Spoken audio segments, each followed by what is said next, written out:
So, hello guys, good afternoon, and it's 3:46 p.m. So, alam nyo po, ako sana ay hindi magla-live sana ako ng maaga.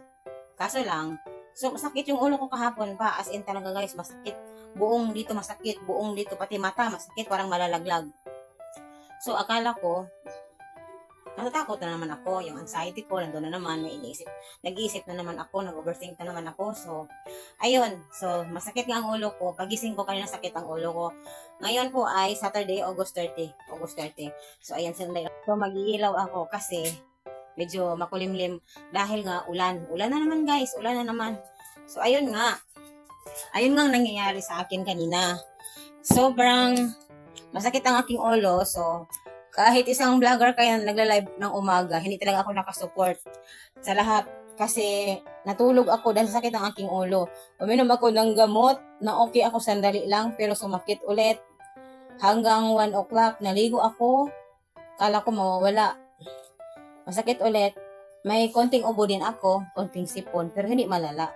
Masakit ang ulo. So ayun, nagla-live ako, nalaglag ako ng 3 times guys, nalaglag ako ng 3 times sa live. So, 4 na live yun, pero dinilit ko kasi parang walang silbi yung live na yun dahil laging ikot ng ikot yun. And then, so after nun, uminom ako ng kape. So ngayon, gumaan yung pakiramdam ko na wala yung sakit. Kape lang pala yun. Hindi ko alam kung kape kasi nga, may sipon din ako, may konting ubo dahil uso dito ngayon ang ganitong sakit. Uso ngayon guys ang ganitong sakit. Sipon, ubo, may mga nilalagnat nga eh. And then ngayon ulan na naman dito sa amin. At sa sentro ngayon guys ay maraming tao dahil liga. Dahil malapit na nga ang araw sa barangay namin ba. Hindi ko alam kung ano yun sa ibang lugar pero dito sa amin tinatawag yun na araw ng barangay. Parang piyesta siya pero hindi siya ba yung piyesta about sa religion na yun sa patron. Dito, hindi siya, about sa barangay, parang foundation din, hindi ko malaman. Basta, araw siya, sineselebrate yan every year. So, may liga, may mga palaro. So, ngayon, maraming tao. Naririnig ko nga yung mga announce sa covered court kasi may naglalaro ng basketball. Hanggang mamayang gabi yan, every Saturday and Sunday yan.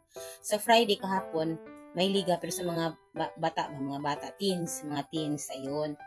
So, yung anak ko, hindi man mahilig sa basketball, hindi sumali. So, ayun, yung tatay ko nandoon ngayon, nanonood ng basketball. Ako din pupunta pag mawala na yung ulan kasi ulan pa. Kalain mo yun, nalaglag ako ng 3 times. As in, inis talaga ako sa live ko kanina. Didelete ko yun siguro, lahat. Isa lang iiwan ko.